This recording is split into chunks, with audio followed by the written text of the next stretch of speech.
एकीकडे बुलडोजर, दुसरीकडे पोलिसांचा मैदानातील वॉच. त्यामुळे अवैध धंद्यावाल्यांची आता चांगलीच उडाली धांदल. अहिल्यानगर शहरात अवैध धंदे करणाऱ्यांवर आता महापालिका आणि पोलीस प्रशासनाने संयुक्तपणे बुलडोजर मोहीम उघडली आहे. मात्र प्रश्न असा आहे की ही कारवाई कायमस्वरूपी अवैध धंदे बंद करणार की काही दिवसांनी पुन्हा तेच चित्र दिसणार.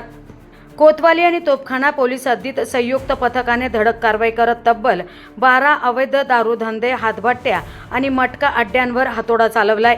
कोतवाली हद्दीत 7 हातभट्टी आणि दारूधंद्यांवर तसेच 2 मटका टपऱ्यांवर कारवाई करण्यात आली. तर तोफखाना हद्दीत 5 ठिकाणी अवैध धंद्यांचे अड्डे उद्ध्वस्त करण्यात आले. विशेष म्हणजे या कारवाई दरम्यान पोलीस अधिकारी टिपरसे हे स्वतः रस्त्यावर उतरले होते.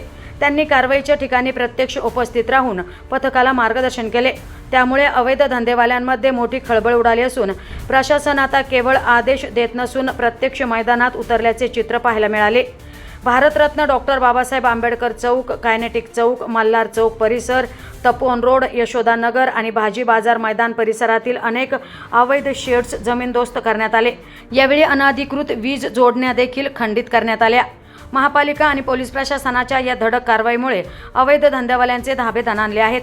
मात्र शहरातील नागरिकांचा एकच सवाल आहे, इतक्या वर्षापासून सुरू असलेले हे अवैध धंदे प्रशासनाच्या नजरेआड कसे राहिले आणि आज पाडलेले हे अड्डे उद्या पुन्हा उभे राहणार नाहीत याची हमी कोण देणार? प्रभाग समिती क्रमांक 1 चे क्षेत्रीय अधिकारी देवीदास बिज्जा, राहुल साबळे, तोफखाना पोलीस स्टेशनचे अधिकारी आणि महापालिकेच्या पथकाच्या उपस्थितीत ही कारवाई पार पडली. अवैध धंद्यांविरोधातील ही मोहीम आता केवळ कारवाईपुरती मर्यादित न राहता शहरातून हे जाळे कायमचे उखडून टाकण्याचे मोठे आवाहन महापालिका आणि पोलीस प्रशासनासमोर उभे ठाकले आहे. प्रतिनिधी राणी कासलीवाल, डिजिटल अहिल्यानगर.